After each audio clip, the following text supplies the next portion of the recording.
Our course is targeted mainly at students who have completed a major in a language discipline. Students in our course can only study one language at a time. That's an important distinction to make.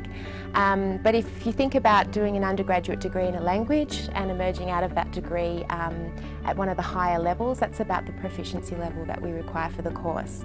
A lot of people potentially mix up the definition of interpreting and translation. Translation is the written transfer of one language to another, and translation can embody various different text types, various different types of translation. So within the course we start off with fairly generic informative texts to translate, and then we move through various degrees of speciality, looking at legal text, medical text.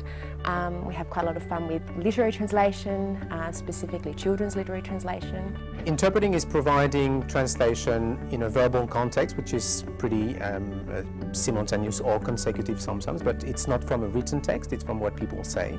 So interpreting can be divided in different fields and domains, if you want. Of course, we need interpreters in what we call the community interpreting field, which is more public service interpreting in hospitals, in courts, in police offices and stations.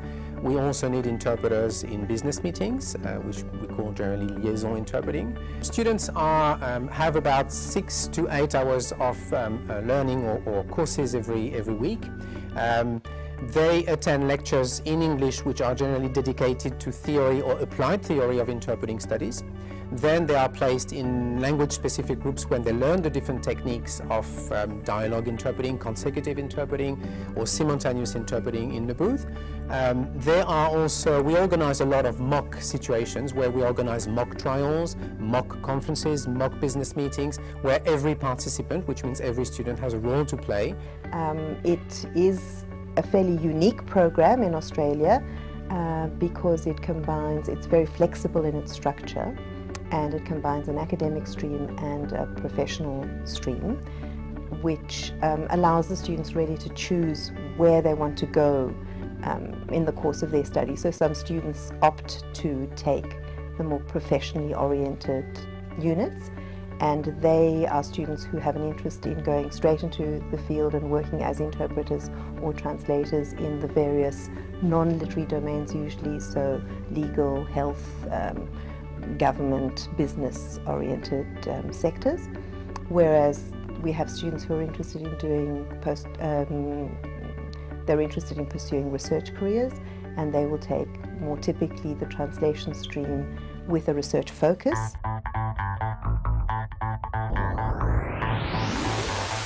We do offer within the program the opportunity for students to study abroad, and this comes in the form of our double masters program, which is currently being offered with a university in France, in Lyon. So students will complete 1 year of their studies in Australia at Monash and then move on to France for their second year of study, and at the end they come out with a double degree, so a double masters. This double masters is a model that we are now trying to get up and running in various other countries.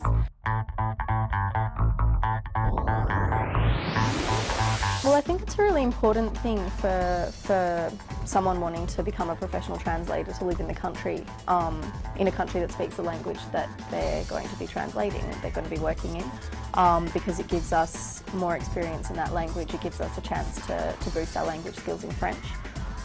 It also gives us some experience of culture, which is really, really important in translation and in bridging that gap between cultures.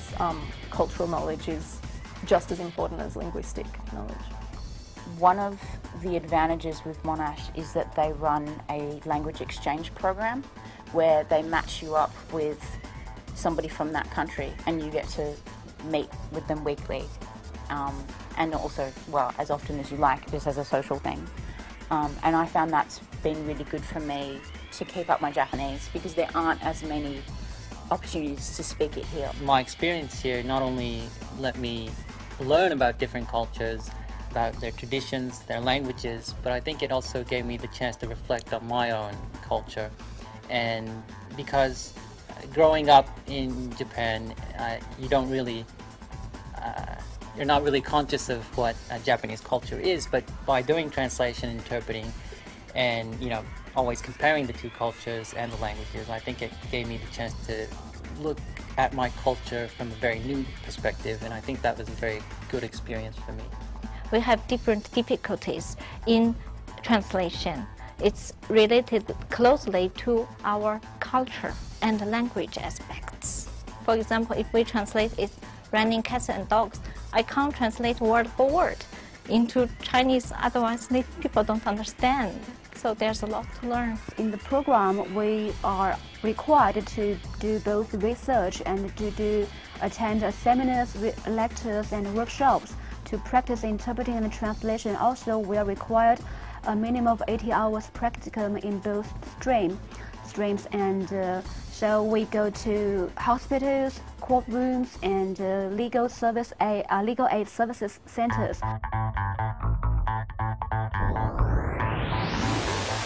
It gives the students, first of all, the real life experience of what it's like to work in this sector, but it also enables the work providers to get a good sense of how we're preparing students for the workplace at Monash, and we've managed to establish excellent relationships with a number of different agencies who will take students to be professional interpreters or translators, but also with the government sector.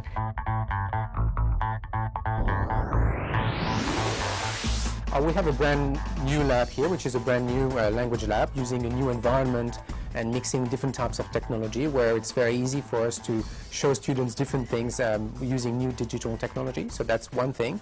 We have on another campus a new setting as well for conference interpreting, for simultaneous interpreting, with new booths actually where students will be trained to simultaneous interpreting with, again, the state-of-the-art technology.